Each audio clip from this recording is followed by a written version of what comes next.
43,000 இருந்து 57,000 வரைக்கும் அதனுடைய ஸ்பீடு. சில கற்கள் வந்து அதனுடைய சைஸை பொறுத்து 43,000 கிலோமீட்டர் வேகத்தில் வரும். சில கற்கள் அதனுடைய வேக சைஸை பொறுத்து 57,000 வரைக்கும் வருது. குறைஞ்சது 43 இருக்கும், அதிகபட்சம் 57,000 கிலோமீட்டர் வேகம். அப்ப 96,000 சதுர மீட்டர் கொண்ட கற்கள் 57,000 மைல் கிலோமீட்டர் வேகத்துல பூமியை நோக்கி வந்து வேகமா வந்து விழுந்தா என்ன ஆகும்? அப்ப என்ன ஆகுதுன்னு கேட்டா, இந்த இடத்துல இதை வெப்பமாக அல்ல ஆக்கியிருக்க. அந்த ஆக்சிஜன் ஒண்ணுமே இல்லாதனால அந்த காத்தை வந்து பயங்கர வெப்பமாக்கி வச்சிருக்கான். அந்த சில நேரத்தில் இந்த காத்தெல்லாம் சுடும் பாத்தீங்களா? இந்த கோடை சில காலத்துல காத்துல வறண்ட காத்தா போயிடும். காத்து மேல பட்டாலே நெருப்பு மாதிரி இருக்கும். அதுல ஆக்சிஜன் எல்லாம் குறைஞ்சு வரும். சில சீசன்ல நம்மளே அனுபவிச்சிருக்கிறோம். அப்ப மொத்தத்தையும் எல்லாத்தையும் உறிஞ்சி எடுத்து அந்த காத்து எப்படி இருக்கு? நெருப்பு மாதிரி ஒரு காத்து இருந்துகிட்டு இருக்கிறது. 50 இருந்து 80 அது பயங்கர வேகமா பூமியை நசிக்கலான்னு வரும். அந்த கல்லு பூமியோட காலி பண்ணிடலாம், பாதி பூமியை காலி ஆக்கலான்னு வேகமா வருமா?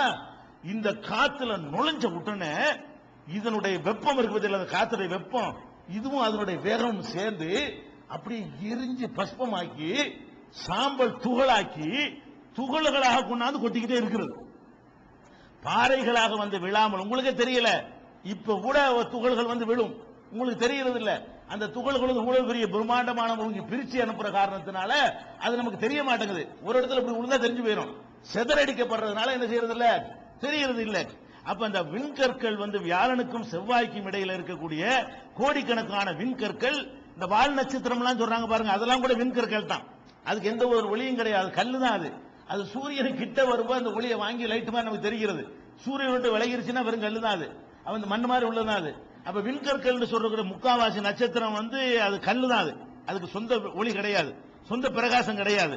சூரியன் மாதிரி அதுக்கு நெருப்புலாம் கிடையாது. பாதி நட்சத்திரத்துக்கு ஆவாசி நட்சத்திரம் தான் நட்சத்திரம், மீதி எல்லாமே விண்கற்கள் தான். சூரியன் கிட்ட வரும்போது அந்த ஒளியை வாங்கி அதுவே வெளிச்சமாக காட்சி தருகிறது. ஒரு இரும்பு கூட நெருப்புல போட்டு பழக்க காய்ச்சினா அதுவே நெருப்பாயிடுதுல.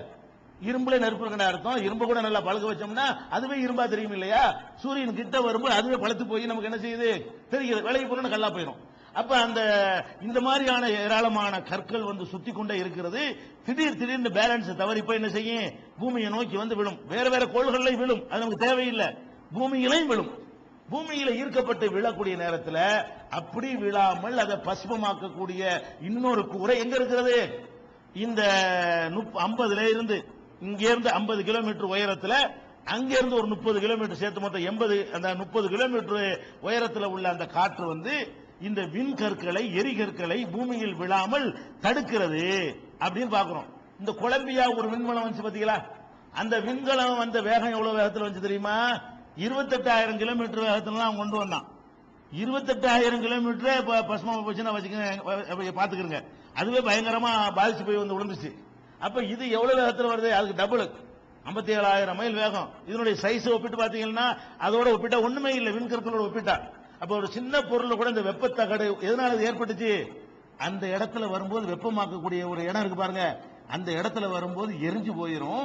அதை தடுக்கிறதுக்கு வெப்ப தகடுகள்லாம் பொருத்துவாங்க. அந்த தகடுல ஏற்பட்ட ப்ராப்ளத்தினாலதான் அது எரிஞ்சு வந்து விழுந்துச்சு கடல்ல. அப்ப அந்த மாதிரியான அது மாதிரிதான் கற்கள் வந்துகிட்டே இருக்கிறது. அது அங்க எரிச்சு சாம்பலாக்கப்படுற இடம் அந்த இடத்துல இருக்கிறது.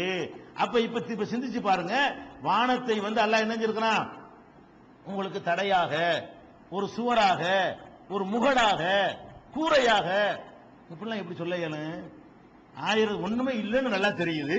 அந்த மக்களுக்கு இது சொல்ல தேவையும் இல்லை. அந்த காலத்தில் உள்ள மக்களை ஏமாத்திருக்கா சொல்லி இருந்தா சும்மா விட்டுருக்கு. இது சந்தேகத்தை ஏற்படுத்துது. என்னடா இந்த நல்லது கூரைங்கிற உன்னைங்கானா? அந்த காலத்து மக்கள் பார்வையில பாருங்க, ரசூல் ஸல்லல்லாஹு அலைஹி வஸல்லம் போய் இது தேவையில்லாம சொல்றதுனால அது மைனஸா பிளஸா நம்பிக்கிட்டு போயிட்டாங்க அவங்க. அவன் வந்து குறுக்குத்தனமா சிந்திச்சான்னு வைங்க, நல்லா தான் இருந்தாரு. நல்ல ஒண்ணு சூரியன் நல்லா பளிச்சுன்னு தெரியுது, சந்திரன் தெரியுது, கூரையே இல்லைன்னு தெரியுது, கூரைங்கிறாரு. இல்லாத கூரை என்ன செய்ய இருக்குங்கிறாருங்கிறது மைனஸ் தானே. இதை போய் யாராவது சொல்லுவாங்களா? தனக்கு சாதகத்துக்காக சொல்வதாக இருந்தால் இதை சொல்லாம இருந்திருக்கலாம். இது உண்மை. அந்த காலத்து மக்கள் அவங்களுடைய கேரக்டரை வச்சு நம்பிட்டு போயிட்டாங்க, நமக்கு புரியலன்னு சொல்லி. ஆனால் இது அந்த காலத்துல உள்ளவன் வந்து வேற மாதிரி கிறுக்குத்தனமா சிந்திச்சு பார்த்தான்னு சொன்னா அது பொய்ன்னு தான் சொல்லியிருப்பான். ஏன் இல்லாத ஒண்ணு இருக்குண்டா, என்ன இல்லாத ஒண்ணு நான் இருக்குன்னா நீங்க என்ன சொல்லுவீங்க? நீங்க லூசு பியலா இல்லையா? அப்ப இது எப்படி வந்து கூரன்னு அவர் சொல்லுவாரு? அப்ப நல்லா தெரியுது இது ஒரு உண்மை. இது அல்லாஹ் சொல்றதுனால அது வந்து யாரையும் கேர் பண்ணாம அல்லாஹ் சொல்லிவிட்டான் அப்படிங்கிறது விளங்குது. அதுக்கு அடுத்து என்னன்னு கேட்டா அடுத்த ஒரு அடுக்கு இருக்கிறது. அந்த அடுக்கு என்ன? வெப்ப அடுக்குன்னு அதை சொல்றான். அதுல ஹீலியம், ஹைட்ரஜன்லாம் அதுல அதிகமா இருக்கிறது. அந்த இடத்துல இருந்து இது 80க்கு மேல 1600 கிலோமீட்டர் வரைக்கும் உள்ள ஒரு அடுக்கு இருக்கு பாத்தீங்களா? அந்த அடுக்குல எடுத்துக்கிட்டீங்கன்னா அது ஒரு தடையா இருக்கு. என்ன தடை? பூமியில இருந்து சிலதைத்தான் வெளியேறதுக்கு அனுமதிக்குது. சில விஷயங்கள் வெளியே ஒரு பந்து எடுத்து அடிக்கிறோம், அப்படி கோபத்துல முட்டிட்டு கீழே இறங்கிரும்ல. இங்க இருந்து ஒரு கல்லை விட்டு என்ன செய்றீங்க, இது வெளியே போகட்டும்னா அப்படிதான் எரியணும். வெளியே போக நினைச்சீங்கன்னா இப்படி எரிஞ்சீங்கன்னா இங்க இருந்து பேனாவதுக்கு வெளியே போக எரிஞ்சா வெளியே போகுமா? என்ன செஞ்சிடேன், இது தடுத்து கீழே தள்ளிடும். நான் வெளியே போனது எரிஞ்சாலும் வெளியே போகாதீங்க, மேல ஒரு கூரை இருக்குது. அதே மாதிரி நம்ம சில விஷயங்களை வெளியே எரியிறோம். எரியிற விஷயங்களை அந்த இடத்துல ஒரு காவலாளர் நிப்பாட்டி இருக்கிறான். நீ வெளியே போக பாக்குறியா, விட மாட்டேன் பாருன்னு கீழே தள்ளி விட்டுறான். அது என்னது? நம்ம இங்க இருந்து அனுப்பக்கூடிய ஒளி ஒளி அலைகள்.